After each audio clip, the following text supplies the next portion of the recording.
বন্ধুরা, তো আবারও আমি একটি নতুন ভিডিও নিয়ে চলে এলাম। তো এখানে এখনো সকালে যে ডাক যায়নি, বাড়িতে একটা শোল মাছ রাখা ছিল, দিদি দিয়েছিল, তো এটা মারা গিয়েছে আর এটাকে রান্না করব। আর পুকুরে জল তো পেতেছিলাম, চুনো মাছগুলো বললো আজকে সানডে, তাই মা সকাল সকাল চা বানাতে বললো। তো আমি এখানে দুধ চা বানিয়ে ফেলাম, গরম গরম দুধ চা, তিনজনে মিলে বিস্কিট দিয়ে খেলাম।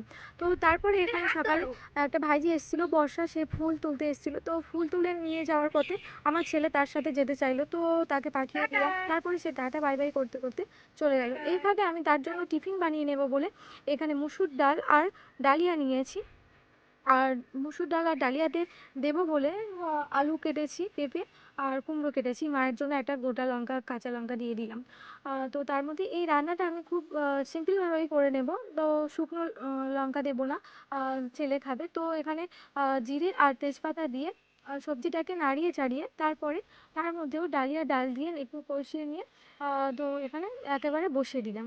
তো এখানে চাপা দেওয়ার পরে কয়েক মিনিট, 10-15 মিনিট চাপা থাকার পরে ডালিয়াটা রেডি হয়ে গেল। তো ডালিয়াটা হয়ে গেলে তার মধ্যে অল্প কিছু একটু সামান্য ঘি দেওয়ার পর ডালিয়াটা একেবারে রেডি করে নিলাম। তো তারপরে এখানে ছেলেকে খাইয়ে দিলাম ডালিয়াটা ঠান্ডা করে নিয়ে। আমি তারপরে স্নান করে ঠাকুর ঘরে এসে গোপালকে স্নান করিয়ে তার জন্য একটা মুকুট এনেছিলাম, সেটা পরিয়ে কেমন দেখতে লাগে তাই তাকে সাজিয়ে দিলাম। কেমন লাগে একটু বলবেন আপনারাও কমেন্ট করে। তারপর এখানে ছেলের স্নান হয়ে গেছে, মায়ের স্নান হয়ে গেছে, তো আমার রান্নাও হয়ে গেছে। আর এখানে একটা দিদা এসেছিলো বাড়িতে, মা ছেলে তাদেরকে একটু চুল আঁচড়ে দিচ্ছে আর কি, চুল নিয়ে ঘাটাঘাটি করছে, এইরকমই দুষ্টুমি করছে। এই দিদা চলে যাচ্ছে, তো দিদা খুব একটা ভালো হাঁটতে পারে না, ঝুঁকে গেছে, অনেকটা বয়স হয়ে গেছে, 80 কিংবা তারও উপর। তো ইনি মাকে দেখতে এসেছিলেন, মা তো হাঁটতে পারে না, তাই এসেছিলেন দিদা। তো দেখুন কিভাবে কষ্ট করে যাচ্ছে এই দিদা। তো এই দিদার জন্য অবশ্যই একটা লাইক করে দেবেন। তারপরে চলে এলাম দুপুরবেলা খাওয়ার জন্য। তো এখানে সবজি করেছিলাম, মানে চুনো মাছগুলো দিয়ে একটু চচ্চড়ি আর কি, গ্রামের ভাষায়। আর এখানে পেঁচা মাছ ভাজা আছে, আর আছে শোল মাছটা, যেটা একটু ঝাল ঝাল করে রান্না করেছিলাম।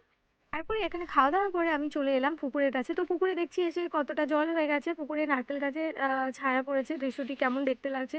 তো তাতে সেই দৃশ্যটিকে আরও ভালো করতে আমি একটা ঢিল ছুঁড়ে দিয়ে দেখছিলাম কেমন লাগে। তো খুব একটা ভালো হলো না। তারপরে দেখছি যে এখানে সূর্যের কিরণটা পড়েই ভালো লাগছে। তারপর উপরের দিকে আমি দেখাচ্ছি যে পুকুরটার চারপাশে কেমন, দেখুন একটু বড় করে দেখিয়ে দিলাম। নারকেল গাছ আর আম গাছের মাঝখান দিয়ে যে সূর্যের কিরণটা পড়েছে, খুব ভালো লাগছে দেখতে।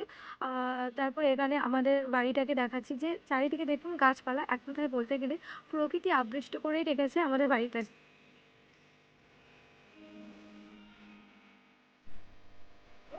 বিকেলবেলা ঘুম থেকে উঠে পড়ে চলে এলাম বিকেলে একটু ছোট্ট পুকুরে। তো দেখুন এখানে পিচ্ছিটা কি করছে, এদিকে হাই বলো, হাই করে বলো, একটা ফ্লাইং কিস করলে এরকম, এদিকে দেখ।